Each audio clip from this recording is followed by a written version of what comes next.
A truck starts from rest and rolls down a hill with a constant acceleration. It travels a distance of 400 meter in 20 seconds. Find its acceleration and also find the force acting on it.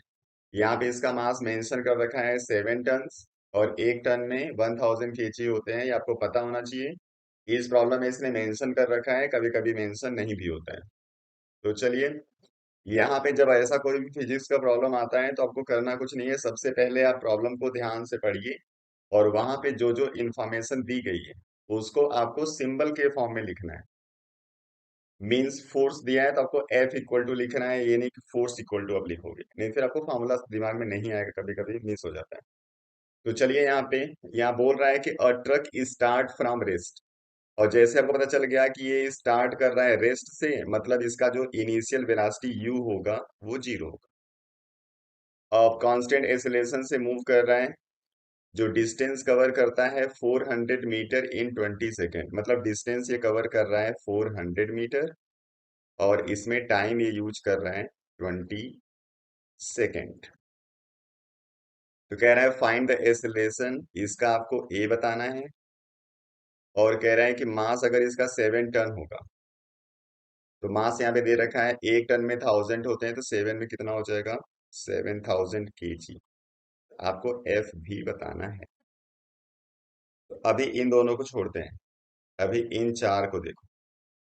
अब यहाँ पे आपको सोचना है कि इन चार को use करके कोई आपके पास फार्मूला है क्या। तो अगर आप सोचोगे तो आपको सेकेंड इक्वेशन ऑफ मोशन मिलेगा, s equal to u t plus half a t square. जब आप सिंबॉलिक फॉर्म में लिखते हो ना तो आपको ये फार्मूला समझ में आ जाता है। अगर यहाँ पे नाम लिखोगे कि इनिशियल वेलोसिटी और डिस्टेंस और टाइम, तो आपको थोड़ा समझने में टाइम लगता है। अब यहाँ पे वैल्यू आप यूज कर लीजिए, एस की वैल्यू है 400। अब ये इनिशियल वेलोसिटीज की आपने बोल रखा है 0, क्योंकि रेस्ट से शुरू किया हुआ है, इसलिए ये पूरा टर्म हो जाएगा 0। यहाँ 0 हो गया। हाफ इंटू ए आपको बताना है, और टी यहाँ पे दिया है 20, 20 का करेंगे स्क्वायर।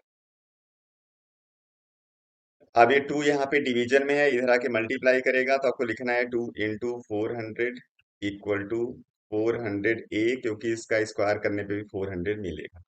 तो 400 कैंसिल हो गया, ए इक्वल टू आपको मिल जाएगा 2 मीटर पर सेकेंड स्क्वायर। तो पहला आंसर आपका ये आ गया। अब सेकेंड पे आ जाओ, आपको फोर्स बताना है, यहाँ पे मास दिया गया है, एक्सीलरेशन आपने कैलकुलेट कर रखा है। तो अब फॉर्मूला यूज करोगे न्यूटन का, F इक्वल टू लिखोगे m इंटू ए। मास यहाँ पे है 7000, एक्सीलरेशन अभी आपने निकाला, और इनको मल्टीप्लाई कर दोगे तो आ जाएगा 14000 Newton. This one is the second answer. इस तरीके से इस प्रॉब्लम को सॉल्व कर देते हैं।